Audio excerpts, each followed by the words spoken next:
Thames Water is on the brink of collapse, so much so that its bosses have been pleading with the government and the regulator to let it increase bills while paying fewer fines. It says it needs the cash so it can avoid being taken over.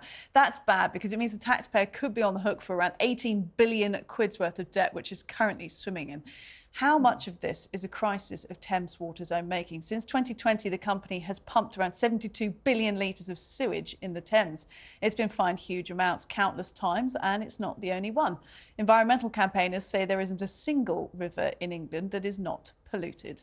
So where has all of this gone so wrong? For more on this, I'm joined in the studio by former Undertones frontman turned valiant anti-sewage campaigner, man of the rivers, Feargal Sharkey. Feargal, it's great having you in on this. You know, it is a very serious topic, but we will get into how you started getting into it shortly. But I want to ask you about Thames Water, just because that's the story of the day. Yeah. Look, they're saying they're going to need us to pay more water on the bills. Anybody who uses Thames Water, they want to pay for your fines because they're just saying, please give us the cash flow to stop us being taken over. Do you think that's fair? Listen, not in the least. This is clearly a mess, not only of Thames Water's making, but it also speaks to a massive failure of what the regulator's been doing over the last 33 years, monitoring the financial performance and conduct of these companies. Yes, Thames Water is now £13.8 million in debt. It appears it cannot afford to finance the interest payments on that debt and is now behaving like some petulant 9-year-old trying to negotiate a 50p pay rise in their weekly allowance. The truth is, Thames Water asking for a 40% increase in bills by 2030. It's a ridiculous idea. The water bosses are coming under intense scrutiny over the last few years or so. Do you think that is in part due to the type of campaigning you're doing and other voices? I would be very disappointed if it wasn't. Yeah. Let me explain what happens here. The regulator has now confirmed it. Water companies have a legal obligation to build and operate and maintain a properly functioning sewage system. It also transpires for 33 years we have given the water companies all of the funding they needed to meet that legal obligation. And the water companies have owned up. They've had the money.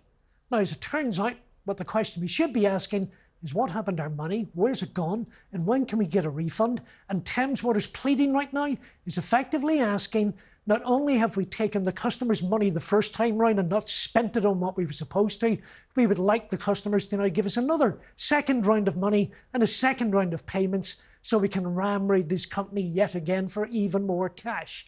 It needs to be rejected, and there's not a penny of the public's money should go into bailing this company out.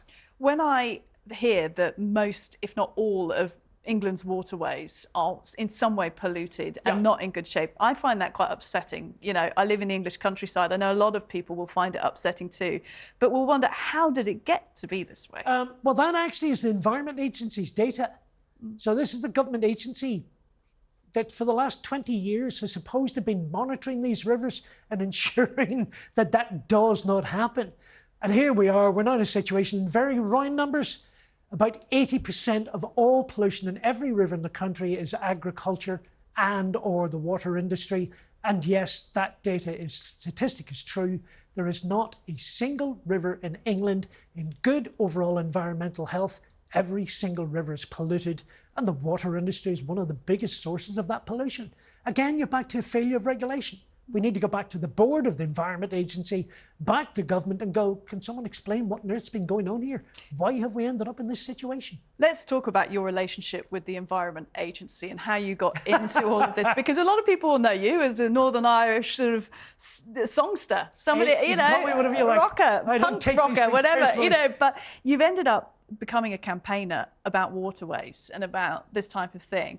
Talk to us about how that happened. Well, I'd actually retired from all of that rock and roll frenzy. And as I sometimes put it, that notion or the story you hear about driving sports cars into swimming pools during some night of drug-crazed debauchery. I spent 30 years of my life trying to find that party and I failed singly. So I decided to retire, to walk away from it all in dismay.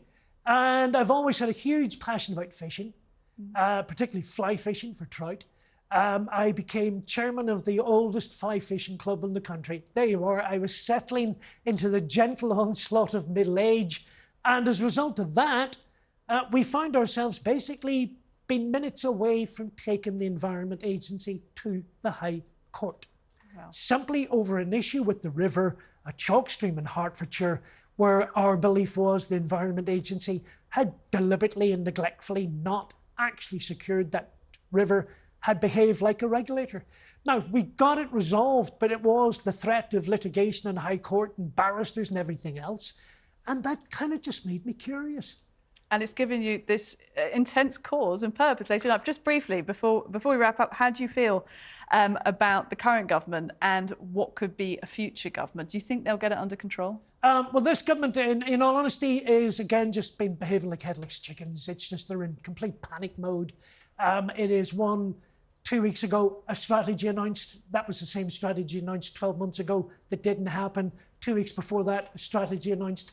Oh, that was the same strategy announced 3 years ago that didn't happen. I think everybody right now is focused on an election, on a new incoming government, and the same could be said for the whole country, which, let's face it, right now is just in too much pain. And we need to have this election, and we need a fresh start for everyone, including our rivers. Feargal Sharkey, it's been fantastic speaking to you. Thank you for coming in. Thank you for your time.